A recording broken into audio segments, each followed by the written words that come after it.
శ్రీ గురుభ్యో నమ. శ్రీ గోవిందమాంబా సమేత శ్రీమద్విరాట్ పోతులూరు వీరబ్రహ్మేంద్ర మహాదేవ జగద్గురవే నమ. దాచేపల్లి హయగ్రీవాచార్యులు సిద్ధాంతి గారు. మనం పురుష సూక్తంలో చెప్పుకున్నట్లుగా పురుష సూక్తంలో విరాట్ పురుషుని యొక్క లక్షణాలను వర్ణిస్తూ బ్రాహ్మణోస్య ముఖమాసీత్ బాహురాజన్య కృత ఊరూతదైస్య యద్వైశ్య పబ్జాగం శూద్రో అజాయత అనేది మనం చదువుతాం. అది పురుష సూక్తంలో మనం దాన్ని చదువుతాం. విరాట్ పురుషుని యొక్క అంశస్వరూపంగా ఉన్నటువంటి ఈ జీవుడు విరాట్ పురుషుడి యొక్క తత్వాలలో భాగమైన గుణము యొక్క సంపత్తిని గురించి చెప్పేటువంటి లక్షణాలే అవి. ఏంటవి అంటే బ్రాహ్మణోస్య ముఖమాసీతు. భగవంతుడి దగ్గర మనం జ్ఞానం అనేది ఇక్కడి నుండి మనకు ప్రారంభం అవుతుంది కాబట్టి, విశ్వశక్తి బ్రహ్మరంధ్రము ఈ ప్రదేశంలో ఉంది కాబట్టి భగవంతుణ్ణి తెలుసుకోవాలనేటువంటి తత్వం కానీ, భగవంతుణ్ణి పొందాలనేటటువంటి విధానం కానీ ఎక్కడి నుంచి ప్రారంభమైద్ది? ఇక్కడి నుంచి ప్రారంభమైద్ది. కాబట్టే ఆ దైవారాధన చేసేటప్పుడు మనందరం, ప్రతి జీవుడుగా పుట్టినటువంటి ప్రతి ఒక్కళ్ళు ఆ క్షణములో బ్రాహ్మణస్య ముఖమాసీతు, ఆ బ్రాహ్మణుడి యొక్క గుణముతో మనం ఉంటాం, అంతేగాని కులం కాదు. బాహురాజన్య కృత, భగవంతుడి మీద మనం దండేసేటప్పుడు భుజాల మీద ఇక్కడి నుంచి ఇక్కడ వేస్తాం తప్పితే ఇక్కడ వేయం. మనం ఇక్కడి నుంచి ఇట్లా వేస్తాం. బాహురాజన్య కృత, మన చుట్టుపక్కల ఉండేటువంటి సమాజాన్ని కానీ మన కుటుంబాన్ని కానీ మనం రక్షించుకునేటప్పుడు, ఇతరులకు దాన ధర్మం చేసేటప్పుడు, మనం అవతలకి మనం అభయం ఇచ్చేటప్పుడు మనం ఆ క్షణంలో మనం క్షత్రియ గుణంతో ఉంటాం. ఊరు తదైశ్య యద్వైశ్య, మనం ఇతరులకి దాన ధర్మం చేసిన తర్వాత, ఏదైనా ఇతరులకి అన్నదానం కానీ, లేకపోతే మనం ఈ దేహానికి సంబంధించినటువంటి ఆహారాన్ని సృష్టిగా మనం భుజించినప్పుడు కానీ, అవతల వాళ్ళకి ఆహారాది క్రియలు అందించినప్పుడు కానీ, ఈ యొక్క పూజలు పునస్కారాలు ఇటువంటి ఇత్యాదులు నిర్వహించినప్పుడు కానీ, ఊరు తదైశ్య యద్వైశ్య, ఆ క్షణంలో మనం ఆ గుణంతో ఉంటాం, అంతేగాని అది కులం కాదు. పబ్జాగం శూద్రో అజాయత అన్నారు. మనం పనిచేసేటప్పుడు, కుటుంబానికి సంబంధించినటువంటి పని చేసేటప్పుడు కానీ, మనం ఎక్కడికన్నా మనం యాత్రలకు వెళ్ళినప్పుడు కానీ, పనిచేసేటప్పుడు కానీ పాదాలను చేతులను మనం ఉపయోగిస్తాం. కాలగమనంలో మనం నడవాలి అంటే మనకు కావాల్సింది పాదాలు. ఆ క్షణంలో మనం నడిచేటువంటప్పుడు ఆ యొక్క గుణంతో మనం ఉంటాము, అంతేగాని అది కేవలం అది కులం కాదు, లేకపోతే వర్ణం అంతకంటే కాదు. ఇప్పుడు మనం భగవంతుడి దగ్గరికి వెళ్ళినప్పుడు మనం పాదాల మీద పడి నమస్కారం పెట్టుకుంటాము, పాదాల మీద పుష్పాలు వేస్తాం తప్పితే ముఖం మీద నమస్కారం పెట్టుకొని అట్లా చెయ్యం మనం. అది కేవలం అది గుణం యొక్క తత్వం గురించి మాత్రం. ఇంకా దీంట్లో చాలా వివరణ ఉంది. ఆ వివరాలన్నీ కూడా చెప్పాలంటే ఇది చాలా వీడియో అనేక నిమిషాలు గడిచిపోయి, కొంతమంది విఘ్నత ఉన్నటువంటి వారు తేలిగ్గా అర్థం చేసుకోగలరు. లేదా తీక్షణంగా ఆలోచించుకున్నట్లయితే ప్రతి ఒక్కరికి వేద ప్రమాణ ధర్మాన్ని విశదీకృతంగా పరిశీలించినటువంటి వారు దీనికి అర్థమైపోతుంది. ఈ పద్ధతి ప్రకారంగా పబ్జాగం శూద్రో అజాయత అనేటువంటి విధానం ప్రకారంగా ఆ జాయత అనేటువంటిది జన్మించారనేటువంటిది కాదు. కేవలం గుణతత్వము అందు నుండి వెలువడింది ఆ విరాట్ పురుషుని యొక్క గుణతత్వము దాంట్లో నుండి వెలువడింది లేదా పుట్టిందనేది దాని యొక్క అర్థం యొక్క విధానం తప్పితే, మనం చెప్పేటువంటి ప్రతి విషయానికి అర్థం, పరమార్థం, నానార్థం, విపరీత అర్థాలు అనేవి ఉంటాయి.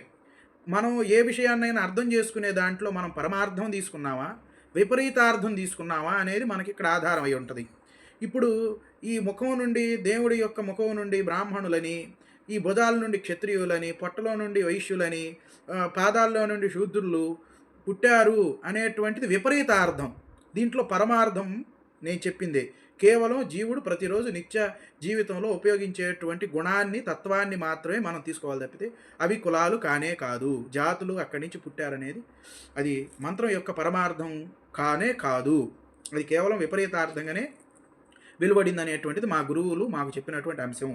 తర్వాత ఈ యొక్క మరి బ్రాహ్మణ అనేటువంటి విధానం అనేది మనం వింటూ ఉంటాం. మాది ఆ కులం అండి, పుట్టామండి, బ్రాహ్మణ విధానంలో మేము పుట్టామండి, లేదా ఆ సిద్ధిని పొందామండి, ఇటువంటివన్నీ కూడా మనం చెప్పుకుంటూ ఉంటుంటారు. అసలు వాస్తవంగా బ్రాహ్మణ అనేటువంటి శబ్దము అది దేనికి సంబంధించింది అనేటువంటిది వీరబ్రహ్మేంద్ర స్వాముల వారు సిద్ధయ్య స్వాముల వారికి చెప్తుండగా వజ్రసూచికోపనిషత్తుని ఆయన వివరించడం జరిగింది. అది ఏమనగా, కోవా బ్రాహ్మణో నామ కిం జీవ కిం దేహ కిం జాతి కిం జ్ఞానం కిం కర్మ కిం ధార్మిక ఇది వజ్రసూచికోపనిషదు. ఓరి సిద్ధ తనూజులారా, బ్రాహ్మణుడనగా నెవడు? అతడు జీవుడా దేహమా బ్రాహ్మణుడనగా ఎవరు? అతడు జీవుడా దేహమా వర్ణమా జ్ఞానమా కర్మమా ధర్మమును అనుష్ఠించువాడా అని వీరబ్రహ్మేంద్ర స్వాముల వారు ఈ విధంగా చెప్పుచున్నారు. దాని యొక్క వివరము అంటే, బ్రాహ్మణుడనగా నామమా జీవుడా దేహమా జాత జ్ఞానమా కర్మ ధర్మం అనుష్ఠించువాడా, ఏ రకంగా మనం పరిగణలోకి తీసుకోవాలి? ప్రథమో జీవో బ్రాహ్మణ ఇతి తచ్చేన్న అతీతానాగత అనేక దేహానాం జీవస్యైకరూపత్వాత్. ఈ పైన చెప్పబడిన వానిలో మొదట జీవుడు బ్రాహ్మణుడు అనినా అది కాదు. ఏలనగా ఇది వరకు గడిచిన జన్మలను నిక మీదట రాబోవుననియు అనేక దేహములు జీవుడు సమానముగా జీవుడొక్కడియును కర్మాధీనం వలన పంచములాదిగా గల అనేక దేహములను బుట్టుచున్నాడు. అందు సమస్త దేహములు జీవుడొక్కడే రూపమునున్నాడు కావున జీవుడు బ్రాహ్మణుడు కాజాలడు. తరిహి దేహో బ్రాహ్మణ ఇది చేన్నా చండాలాది పర్యంతానా మనుష్యానాం పాంచభౌతికత్వేన దేహస్యైక రూపత్వాత్. అయితే దేహము బ్రాహ్మణుడు అనిన ఎడల అదియును గాదు, పంచభూతముల మిశ్రమములు మగుట వలన అదియును గాదు. పంచభూతము అనేప్పుడు తరిహి దేవో బ్రాహ్మణ ఇది చేన్న చండాలాది పర్యంతానాం మనుష్యానాం పాంచభౌతికత్వేన దేహస్యైక రూపత్వాత్. అయితే దేహము బ్రాహ్మణుని ఎడల దేహము పంచభూతముల మిశ్రమములు అగుట వలన అదియును గాదు. మనుష్యులు దేహములొక్కటే రూపముగా నుండుట వలన ముసలితనము జననము మరణము మున్నగు ఎల్లరకు సమానముగా ఉండుట వలన బ్రాహ్మణుడు తెల్లనివాడు, క్షత్రియుడు ఎర్రనివాడు, వైశ్యుడు పచ్చనివాడు, శూద్రుడు నల్లనివాడు అను శరీర నియమము లేకుండుట వలన దేహము బ్రాహ్మణుడు అగుటకు వీలు లేదు. తరిహి జాతి బ్రాహ్మణ ఇది చేన్న తత్ర జాత్యంతర్ష్యేననేక జాతి సంభవాత్ మహర్షయో భవత్సంతి. వర్ణము బ్రాహ్మణుడు అనిన ఎడల అదియును గాదు.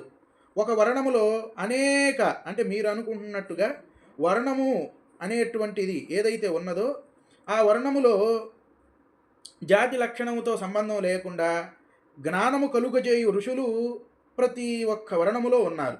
అందువలన ఈ యొక్క ఋషులు ఉండుట వలన వర్ణము బ్రాహ్మణుడ అగుటకు వీలు లేదు. తరిహి జ్ఞానం బ్రాహ్మణ ఇది చేన్న క్షత్రియాదయో న పరమార్థదర్శనోభిజ్ఞా భవస్సంతి తస్మాన్న జ్ఞానం బ్రాహ్మణ ఇది. పారమార్థిక తెలివి బ్రాహ్మణుడు అనిన ఎడల అదియును గాదు. తెలివి గలవారులు అన్ని జాతులలో, అంటే మనుష్యుడిగా జన్మెత్తినటువంటి ప్రతి ఒక్కళ్లకు తెలివి ఉండును. కాబట్టి తెలివిగా ఉన్నటువంటి వాడు బ్రాహ్మణుడు అనుటకు వీలు లేదు. తరిహి కర్మ బ్రాహ్మణ ఇది చేన్న సర్వేషానాం ప్రాణినాం పారమార్థిక ప్రారబ్ధ సంచితాగామి కర్మ బ్రాహ్మణుడనిన ఎడల అదియును గాదు. సమస్త ప్రాణులకు ఆగామి సంచిత ప్రారబ్ధ కర్మలు సమానముగా ఉండుటచే కర్మ బ్రాహ్మణుడు అనుటకు వీలు లేదు. తరిహి ధార్మికో బ్రాహ్మణ ఇది చేన్న క్షత్రియాదో హిరణ్యదాతరో భవస్సంతి తస్మాన్న ధార్మికో బ్రాహ్మణ ఇది. ధర్మము చేయువాడు బ్రాహ్మణుడు అనిన ఎడల దాన ధర్మములు చేయువారు మనుష్య జాతులలో అందరికీ ధార్మిక మనస్తత్వం ఉంటుంది. కావున ధార్మికుడు బ్రాహ్మణుడు అగుటకు వీలు లేదు. అటుల బ్రాహ్మణుడు అనగానెవరు? ఆ యొక్క తత్వము. బ్రాహ్మణ అనేటువంటిది కేవలం తత్వము, జీవుల్లో ఏర్పడేటటువంటి తత్వము.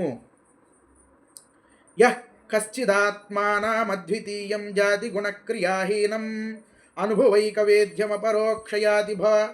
సమా భాసమానమా భాసమానం కరతలామలకవత్ సాక్షాదపరోక్షీ కృత్యకృతార్థయో కామరాగాదిదోషరహిత శమధ మాదిగుణసంపన్నో భావమాత్సర్యతృష్ణాశామోహాదిరహితో దంభాహంకారో రాధిభి సృష్టయో తావర్తత ఏవ ముక్తలక్షణో యస్స ఏవ బ్రాహ్మణ ఇది శృతిస్మృతిపురాణాం ఇది శృతిస్మృతి ఇతిహాసమభిప్రాయ అన్యదా బ్రాహ్మణత్వ సిద్ధిర్నాస్త్వైవ. అద్వితీయుడును జాతి గుణక్రియలు లేనివాడును అద్వితీయుడును జాతి గుణక్రియలు లేనివాడును షఢూర్ములు లేనివాడును షడ్భావ వికారములు లేనివాడును సత్యజ్ఞానానంతాది అనంత కళ్యాణ ఐశ్వర్యములు గలవాడును అనుభవము చేతనే ఏ విషయమైనా తెలుసుకొనదగినటువంటి వాడును ప్రత్యక్షంగా ప్రకాశించువాడును భగవంతుణ్ణి అరచేతిలో ఉసిరికాయ వలనే చక్కగా ప్రత్యక్షము చేసుకున్న కృతార్థుడును కామక్రోధాదులు లేనివాడై శాంత శమధమాదులు గైకొనినవాడై అహంకార మమకారములు ఎవరి మనస్సును చొరవనీయక యుండునో ఎవరి మనసును నొప్పించకుండా ఉండునో అట్టి లక్షణములు గలవాడై బ్రాహ్మణుడని శృతి స్మృతి ఇతిహాసములు అభిప్రాయములు. అట్లు కాదేని బ్రాహ్మణ సిద్ధియే లేదు. అటువంటి లక్షణము లేని అటువంటి బ్రాహ్మణ సిద్ధియే లేదు. ఇట్టి విషయమును ఎరుంగుము తనయులారా సిద్ధ అని వీరబ్రహ్మేంద్ర స్వాముల వారు తెలియజేసి ఉన్నాడు. దీంట్లో మనం చెప్పుకోదగినటువంటి అంశంలో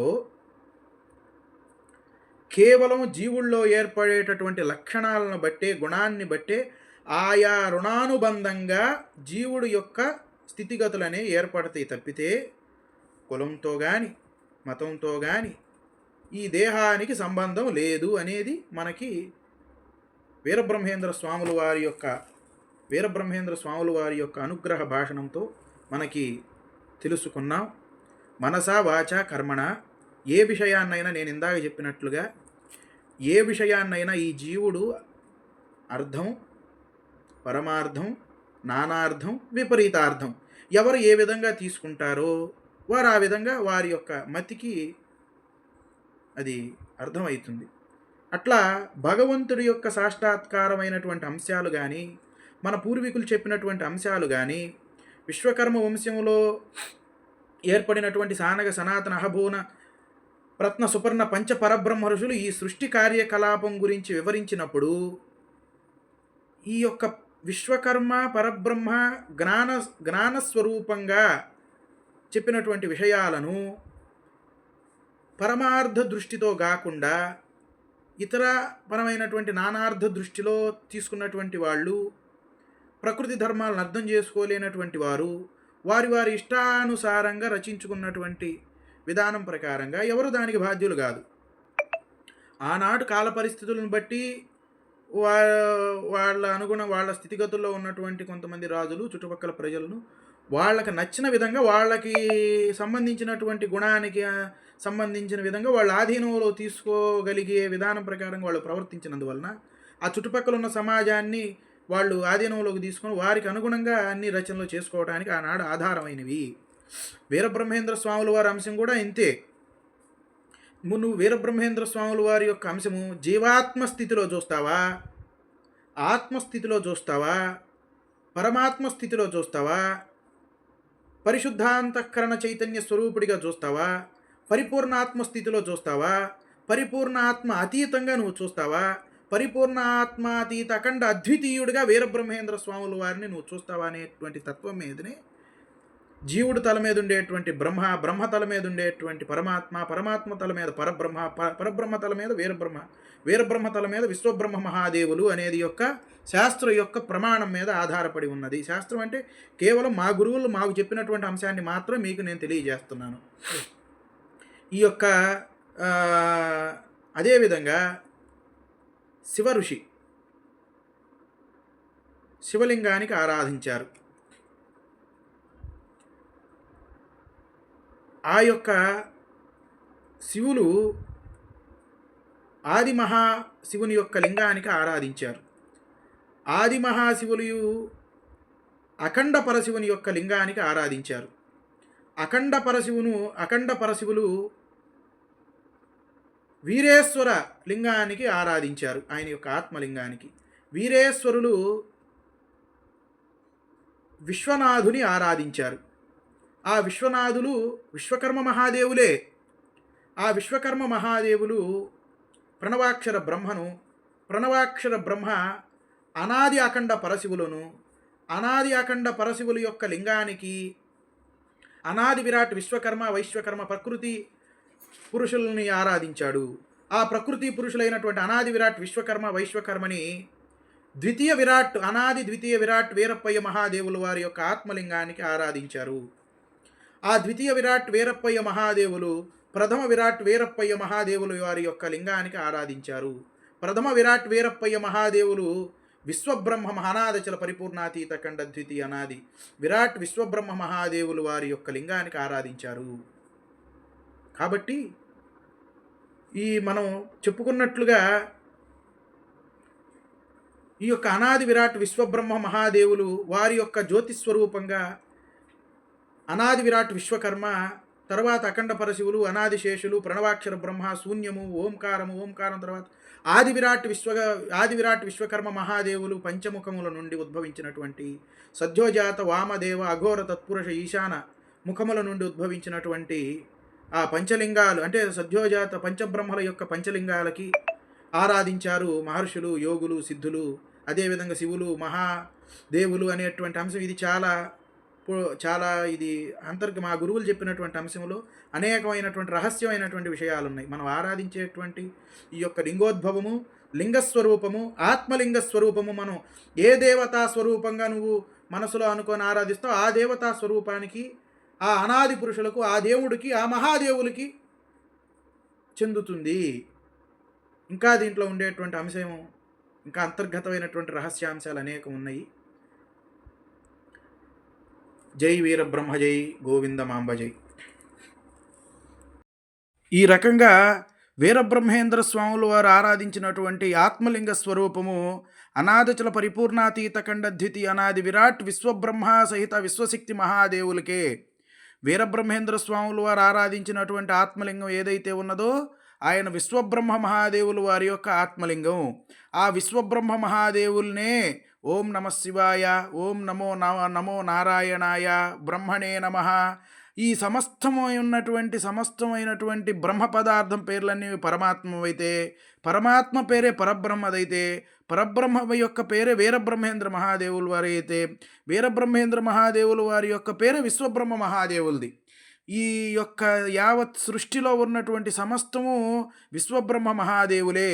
ఈ యొక్క విశ్వబ్రహ్మ మహాదేవులు, ఆ విశ్వబ్రహ్మ మహాదేవుల్నే వీరబ్రహ్మేంద్ర స్వాములు వారు లింగస్వరూపంగా ఆరాధించింది తప్పితే దేవతా స్వరూపాలను ఓం ప్రణవస్య పరబ్రహ్మ ఋషి పరమాత్మ దేవత దైవీ గాయత్రీ ఛంద అన్నట్లుగా ఈ యొక్క కేవలం ప్రణవస్య పరబ్రహ్మ ఋషి, ఈ యొక్క పరమాత్మ దేవత స్వరూపంగా అట్టి అనాది ఆత్మల్లో విశ్వబ్రహ్మ మహాదేవులు హృదయాఖండ తేజం నుండి వెలువడినటువంటి ద్వితీయ విరాట్ వీరప్పయ్య మహాదేవులే వీరబ్రహ్మేంద్ర మహాదేవులు. అనేక కాలాల తర్వాత ఆ వీరబ్రహ్మేంద్ర స్వాములు వారు ఈ పృథివీ మీద అవతరించారు. కాబట్టి ఆ వీరప్పయ్య స్వాములు వారే వీరబ్రహ్మేంద్ర స్వాములు వారు.